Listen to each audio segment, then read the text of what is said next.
और इसकी खासियत क्या है? ये खासियत यह है कि जो सामने देख रहे हैं हम लोग, वो देख रहे हैं सफेद जी, सफेद महल। हाँ, वो सफेद महल है बाबा साहब का घर।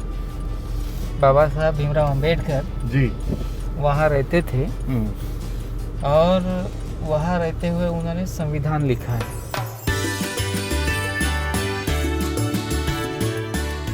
हेलो दोस्तों, स्वागत है आपका अजरा एंड सुमित व्लॉग्स में। मैं हूं सुमित चौहान। आज के व्लॉग में अजरा नहीं है बल्कि एक और ऐसी शख्सियत है हमारे समाज की जिसे बहुत सारे लोग सम्मान के साथ जिनका नाम लेते हैं। मेरे साथ हैं सुप्रीम कोर्ट के एडवोकेट नितिन मेश्राम जी। नितिन जी, क्या हाल चाल? मैं बहुत बढ़िया हूँ, आप बताइए आप कैसे हैं?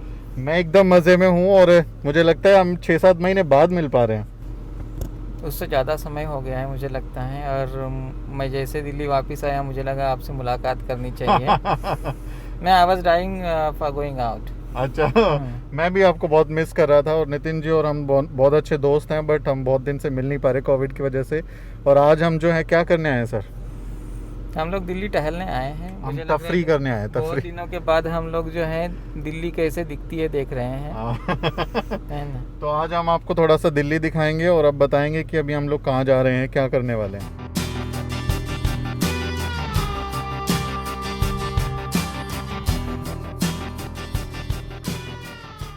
तो अभी हम लोग जो हैं दिल्ली में हैं और घूमते घूमते कहाँ पहुँच गए नितिन जी हम लोग अशोक गार्डन पहुंचे हैं। ये दिल्ली में दिल्ली का सबसे फेमस गार्डन। हाँ। और मैं इस गार्डन में पिछले 10 सालों से आता रहा हूँ। अच्छा। और जब मैं बिल्कुल 6 मिनट की दूरी पे रहता था काफ़ी सालों तक, तो यहाँ पे जो है मैं एवरी मॉर्निंग वॉक करता था। बहुत ही खूबसूरत है, पहले भी हम लोग आए हैं यहाँ पे। Place this is called Ashok garden. बहुत ही खूबसूरत है। और हम लोगों ने अभी इस गार्डन में एक इंटरव्यू भी शूट किया सर के साथ। वैसे भी बहुत दिन हो गए थे मिले हुए। तो इस समय ओबीसी रिजर्वेशन को लेके एक मसला चल रहा है। जो नीट है, मेडिकल एग्ज़ाम के लिए जो एंट्रेंस होता है, उसमें ओबीसी को रिजर्वेशन नहीं है। तो उस पर सर से हमने इंटरव्यू किया है और मुझे लगता है सर ये बहुत ज़रूरी मसला है, उस पर बात होनी चाहिए। बहुत इम्पॉर्टेंट है। आप अपने अधिकारों की लड़ाई कैसे छोड़ सकते हैं? और दूसरी इम्पॉर्टेंट बात है कि एक अधिकार यदि आपको ज़िंदगी में एक बार नकार दिया जाता है तो ज़िंदगी भर के लिए नकार दिया जाता है। जैसे मैं अपनी ज़िंदगी में डॉक्टर नहीं बन पाया तो नहीं बन पाया। सही बात है। तो ये हमने बहुत इंपॉर्टेंट डिस्कशन किया है, उसकी लीगैलिटी पे भी बात हुई है, थ्योरेटिकल पार्ट भी है। तो न्यूज़बिक पे वो अपलोड होगा, आप वहाँ जाकर उसे ज़रूर देखें। और अभी हम लोग कहाँ जाने वाले हैं? अभी ये अभी अंतिम छोर नहीं, अभी और भी कहीं भी जाने वाले हैं हम लोग। अभी तफरी करने वाले हैं। हम तफरी करने वाले हैं। हम लोग आज घुमंतू बन गए हैं आज हम। खाना भी खाएंगे, खाना भी साथ में खाएंगे, कॉफ़ी भी पियेंगे और घूमेंगे दिल्ली में, सड़कों पर घूमेंगे। तो आपको भी दिखाते हैं, आप बने रहें हमारे साथ।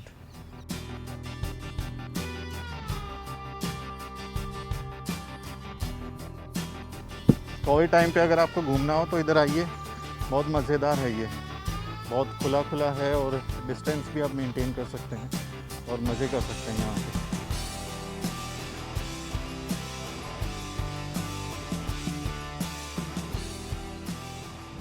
तो इस वक्त हम लोग पहुँच गए हैं ये पार्लियामेंट के पास में, राजपथ वाले में।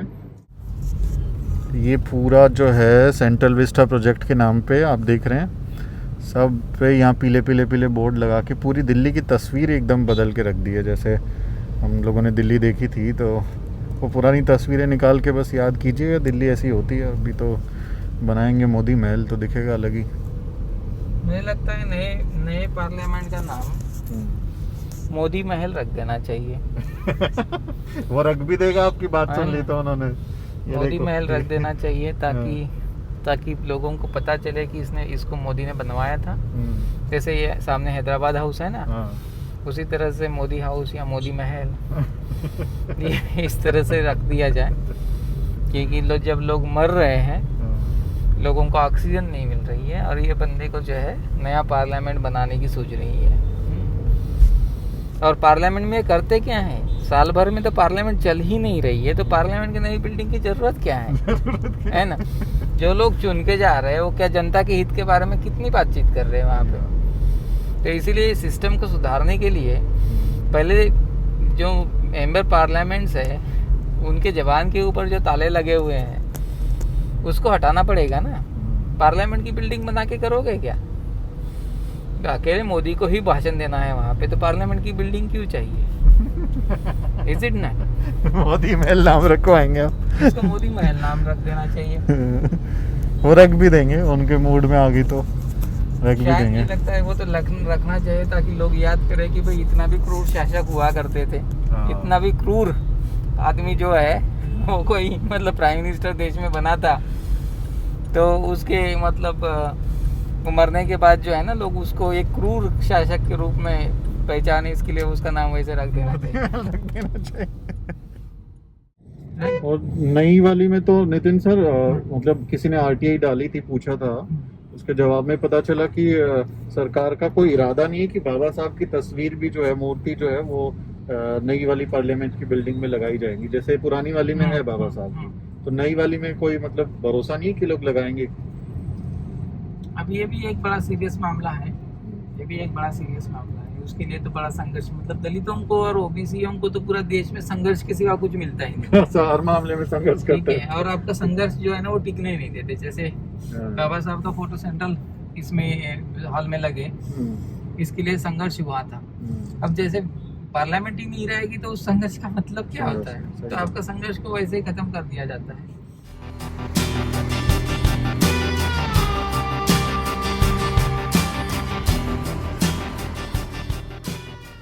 तो ये इस वक्त हम कहाँ हैं नितिन सर?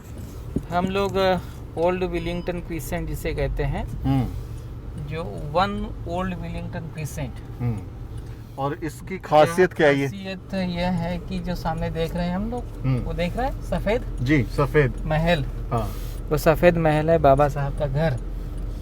बाबा साहब भीमराव अंबेडकर जी वहाँ रहते थे, और वहाँ रहते हुए उन्होंने संविधान लिखा है। तो देश का संविधान जो है वो इस घर में बाबा साहब ने बैठ के लिखा है। यस, यहाँ पे बाबा साहब रहते थे। और जो लाठी लेकर चलने वाली जो फोटो है ना, हाँ हाँ, वो इसी घर की। तो यहाँ पे जो है वो रहते थे। और मतलब अभी ये पोलैंड एम्बेसडर का हाउस है। पोलैंड एम्बेसी तो उधर है, नीति मार्ग की तरफ है, बट उसका हाउस जो है पोलैंड एम्बेसडर का यहाँ है। पोलैंड के जो एम्बेसडर हैं वो इस घर में रहते हैं बाबा साहब के। और मैंने सुना है नितिन सर कि उन्होंने जो है इस घर का स्ट्रक्चर भी, कॉल आ रहा है आपका, उन्होंने इस घर का स्ट्रक्चर भी नहीं बदला है उन्होंने, कि बाबा साहब के सम्मान में उन्होंने कोई छेड़छाड़ नहीं किया। राइट। तो मतलब ओरिजिनल स्ट्रक्चर रखा है। और उन्होंने ये भी कहा है, we speaks a nice Hindi, उन्होंने ये भी कहा है कि ये हिस्टोरिक हाउस है, मतलब ऐतिहासिक है। और यहाँ के जो पोलैंड एम्बेसडर हैं वो बहुत अच्छे मतलब दलित साहित्य के जानकार हैं, और हिंदी बहुत बढ़िया बोलते हैं। हिंदी बहुत बढ़िया बोलते हैं, और दलित साहित्य के बहुत चाहते हैं। तो उन्होंने वैसे ही रखा हुआ है। तो मैं जल्दी जो है दूसरे हाउस की तरफ चलते हैं। अच्छा, एक घर और है बाबा साहब का यहाँ पे, वो भी आपको दिखाते हैं।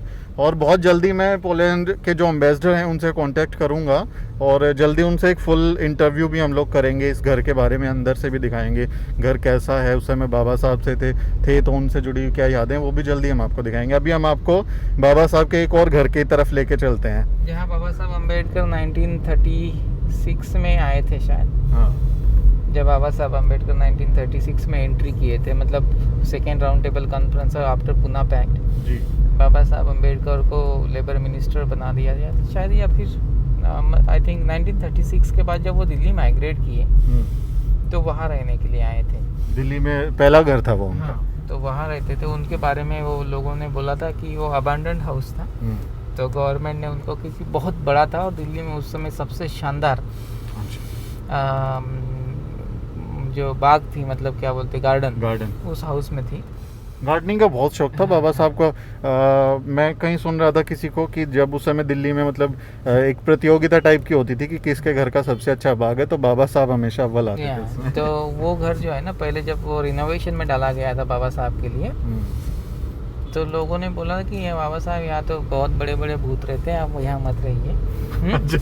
तो बाबा साहब ने कहा कि भूत मुझसे लड़ाई कर पाएंगे, है ना, बहुत डर के नहीं भागेंगे। अभी हम लोग सुप्रीम कोर्ट पर है। अच्छा, अभी हम लोग सुप्रीम कोर्ट पर हैं। तो अभी हम लोग जो है सुप्रीम कोर्ट पहुंच गए हैं। हम आपको सुप्रीम कोर्ट का कुछ दिखाते हैं।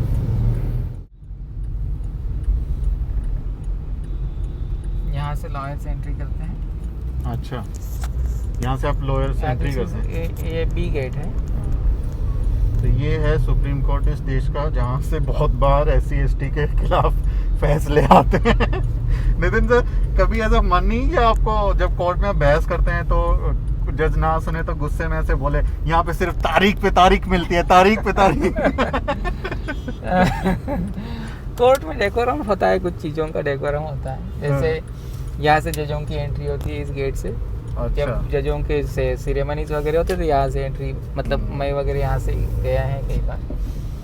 जब ये है भैया सुप्रीम कोर्ट देश में, और यहाँ पे हमारे जज बहुत कम है SC/ST OBC के, तो यहाँ पे भी हमको जो है जज पहुँचाने हैं अपने। आज एक भी जज नहीं है OBC का सुप्रीम कोर्ट। हाँ, इस समय OBC का एक भी जज नहीं है, और दलित भी एक ही है, ST भी नहीं है शायद। ST तो आज ही एक भी नहीं है, जबकि सुप्रीम कोर्ट में नए सिस्टम के हिसाब से 34 जजेस होते हैं और प्रेजेंट में 7 वैकेंसीज हैं। अभी आज के बाद में 8 वैकेंसीज हो गई है। उसमें 12 ब्राह्मण जजेस हैं। 12 ब्राह्मण जजेस हैं और 5 एक रिटायर हो गया, तो अभी 4 जो है कायस्थ जज रह गए हैं, और बनिया वगैरह सब मिला के जो है 4 है।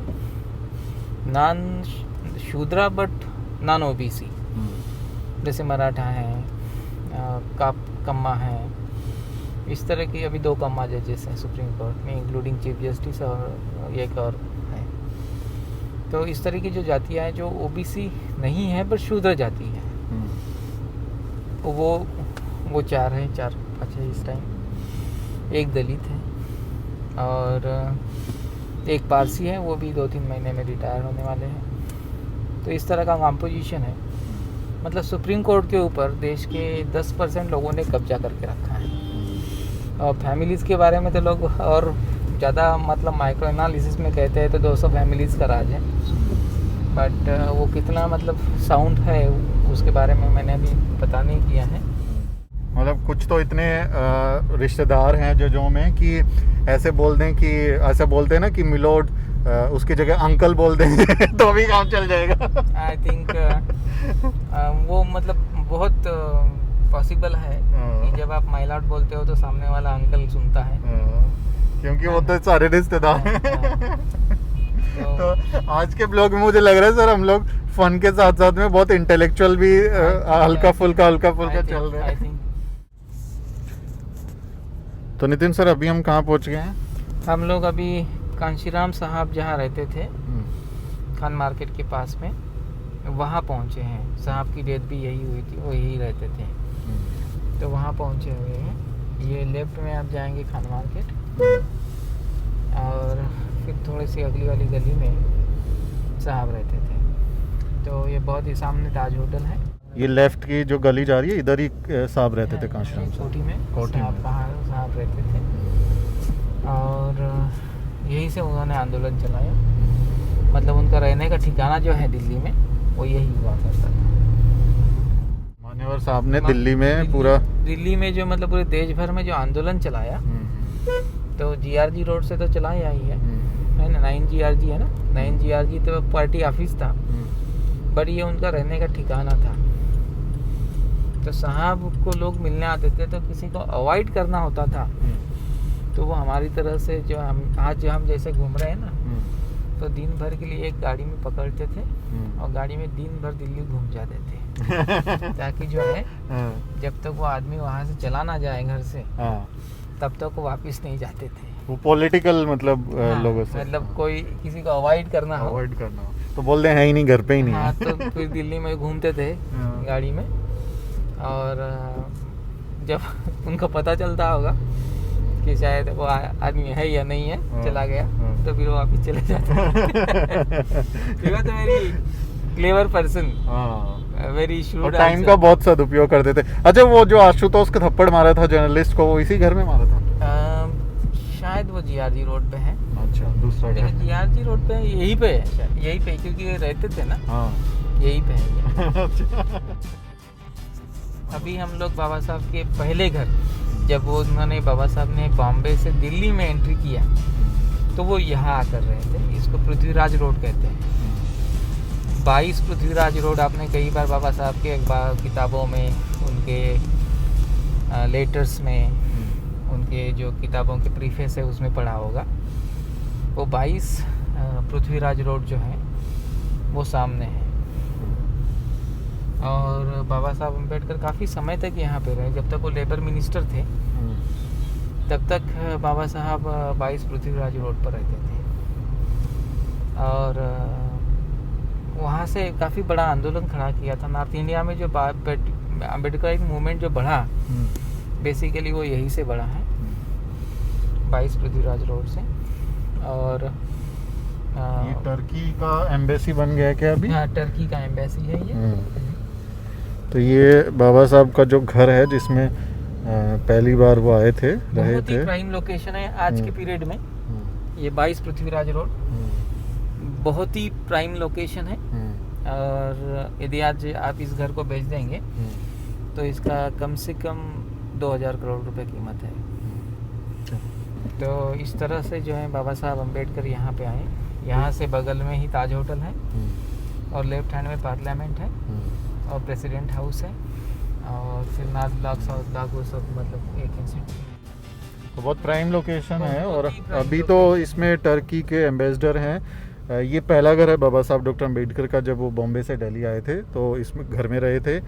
और जो इससे पहले हमने घर दिखाया था वो दूसरा घर है उनका, जिसमें पोलिश एम्बेसडर रहते हैं, पोलैंड के एम्बेसडर रहते हैं। उसके पास में ही जो है दिल्ली का पहला 5 स्टार होटल क्लैरिजिस। अच्छा। यस, मतलब इस घर के पीछे में क्लैरिजिस होटल है। अब अभी हम उधर मूव कर रहे हैं। तो ऐसे प्राइम लोकेशन, मतलब आप कभी सोच नहीं सकते कि बाबा साहब इतने बड़े बड़े घरों में कैसे रहे। मतलब आज जब दिल्ली आते हैं तो इतना बड़ा घर आपको देखकर सोचना पड़ता है कि तो बाबा साहब कोई छोटे नेता नहीं थे, बहुत बड़े, मतलब उस लेवल के थे। इसलिए अंग्रेज मानते थे, उनके अपोनेंट मानते थे और राजाओं के घरों में रहते थे और सबको राजा बना दिया हम लोगों को। अब खुद राजा के घर में रहे और हमको भी राजा बना दिया। ठीक है, तो इस तरह से बाबा साहब का जो मतलब योगदान है हमारी ज़िंदगी में वो तो बहुत ही बड़ा है। ये क्लैरिजिस होटल है सामने। नितिन सर, ये इन घरों में जो है, एक में पोलिश एम्बेसी है, एक टर्किश एम्बेसी है, तो आपको नहीं लगता कि जैसे 26 अलीपुर रोड को म्यूजियम बनाया हुआ है, मेमोरियल बनाया हुआ है, ऐसे इन घरों को भी बना देना चाहिए? बहुत ज़रूरी है। अलीपुर रोड में तो बाबा साहब का महापरिनिर्वाण हुआ, बट देश को संविधान तो बाबा साहब ने पोलैंड एम्बेसी जो जहाँ पे अभी है 1 विलिंगडन क्रीसेंट, वहाँ से दिया है ना संविधान। तो बाबा साहब ने अलीपुर रोड से धम्म दिया है, मतलब नागपुर में जाके धर्मांतरण वहीं से किया था। तो बट संविधान यहाँ से दिया है। और फिर जो पृथ्वीराज रोड है, 22 पृथ्वीराज रोड, जहाँ पे टर्किश एम्बेसी है, वहाँ से तो देश को कई सारे कानून दिए और देश के सबसे बड़े नेता बाबा साहब वहीं से उभर कर आए। लेबर मिनिस्टर के तौर पर तमाम कानून उन्होंने बनाए। ठीक है, and not only that, annihilation of caste वहाँ से लिखी गई है। हाँ, उस समय जब जात पात तोड़क ने 1935 देश और दुनिया की सबसे अहम किताब, मतलब मैं किताब नहीं कहता उसको, मैं उसको एनिहिलेशन ऑफ कास्ट प्रोजेक्ट कहता हूँ। तो वो प्रोजेक्ट बाबा साहब अम्बेडकर ने वहाँ से बनाया है। तो मुझे लगता है कि वो दोनों घरों को सरकार ने खरीद के, और सरकार नहीं खरीदता है तो हमने खरीद के, मुझे लगता है उसको बना देना चाहिए क्राउड फंडिंग वगैरह करके। ये बहुत ज़रूरी है, बहुत ज़रूरी है। जैसे लंदन में उधर वो घर खरीद लिया, उसका मेमोरियल बना दिया अम्बेडकर, वो भी बहुत इंपॉर्टेंट। मैं उसमें गया था लंदन में, बहुत ही प्राइम लोकेशन है, कैम्पडन में है। मतलब यू कैन, जो ब्लूम्सबरी एरिया है ना, वो कैम्पडन में आता है। तो बहुत इम्पोर्टेंट है, इन चीज़ों पर हमने वर्क करना चाहिए। तो आप तो लंदन के घर में भी घूमे हैं बाबा साहब के, इंडिया वालों में भी हैं, मतलब सारे घर महल छान लिया आपने बाबा साहब के। और राजगृह में भी मैं गया हूँ, बॉम्बे वाले पे राजगृह में भी मैं गया हूँ। बट ये जो दिल्ली वाले जो घर है वो बहुत यूनिक है और बहुत इम्पोर्टेंट घर है। मुझे लगता है इन घरों के बारे में हम लोगों ने प्रॉपरली ये करना चाहिए। तो इस तरह से जो है हम लोग मूव कर रहे हैं। मतलब बाबा साहब विदेश में पढ़ाई करने गए, तो लोग, बहुत सारे लोग ऐसा बोलते हैं कि बाबा साहब अमेरिका नहीं गए होते पढ़ाई के लिए और फिर इंग्लैंड नहीं गए होते तो शायद बाबा साहब नहीं बनते। तो मेरा थोड़ा डिसेंटिंग व्यू है इसमें, क्योंकि बाबा साहब अम्बेडकर, बाबा साहब तो उसी दिन बन गए थे जब वो कोरेगांव मतलब सतारा से गोरेगांव गए थे, कोरेगांव गए थे। क्योंकि ज़िंदगी का जो first hand experience of untouchability and discrimination है, जब उनको बैलगाड़ी से नीचे फेंका गया। यस, और उनको मतलब वो कम से कम 24 घंटा पानी पीने को नहीं मिला, तो जो तड़प रहे थे वो, दैट इंसिडेंट्स मेड हिम बाबा साहब। राइट। तो और उन्होंने वो अपनी ऑटोबायोग्राफी वेटिंग फॉर वीजा में उस पर लिखा भी है, डिटेल लिखा है कि yes. उनके जीवन में छप गई थी वो घटना। यस, तो इवन बुद्धिज़्म भी एक्सेप्ट किया, तो बचपन में डिसाइड किया था कि बुद्धिज़्म का इम्पैक्ट उनके ऊपर आया।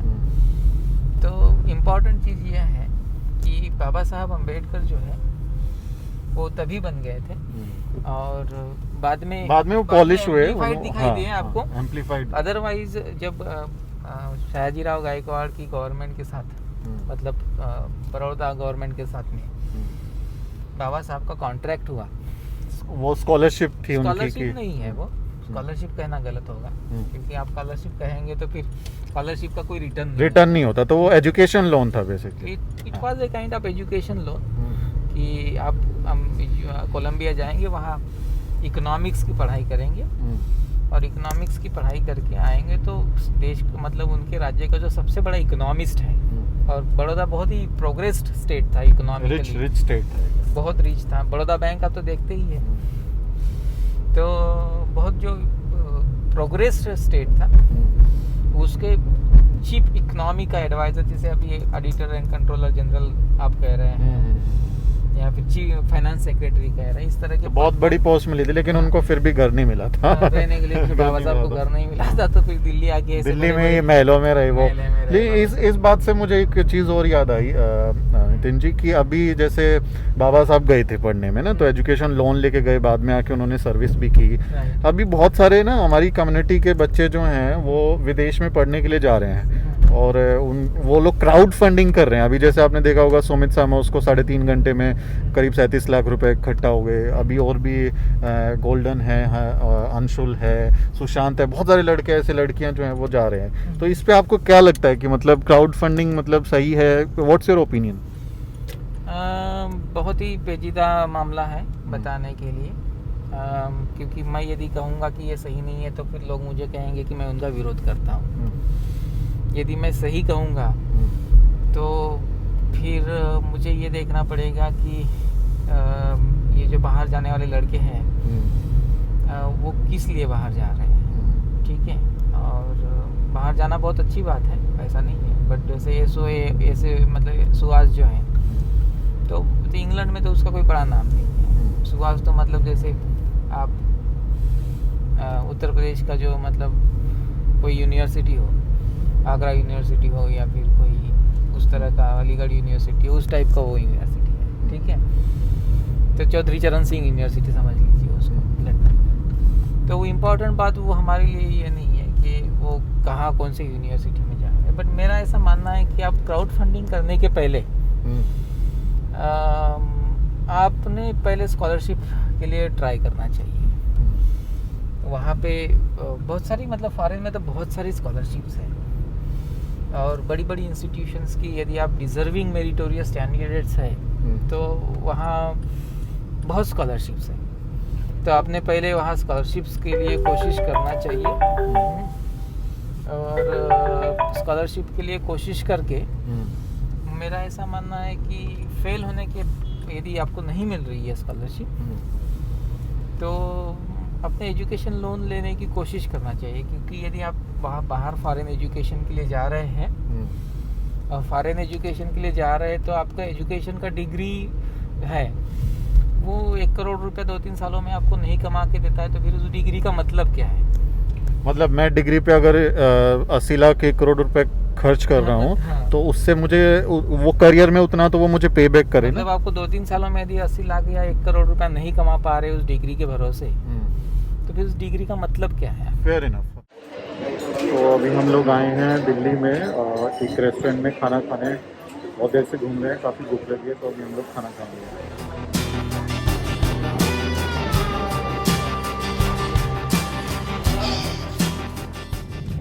तो इस वक्त हमने खाना खा लिया है, और बाकी हम लोग वापस जो है अभी घर को लौट रहे हैं। नितिन जी कैसा लगा? It was a very lovely time and thank you for all the treat. इतना बढ़िया खाना खाना खिलाने के लिए बहुत बहुत शुक्रिया साहब। और आपका बहुत शुक्रिया इतना ड्राइव करने के लिए और इतनी सारी इम्पोर्टेंट जानकारी देने के लिए, बाबा साहब के घर दिखाने के लिए। चलिए साथ ही आप इस ब्लॉग को शेयर करें और हमारे चैनल को सब्सक्राइब कर लें। बाय अगले ब्लॉग में मिलते हैं। बाय बाय, जय भीम। जय भीम।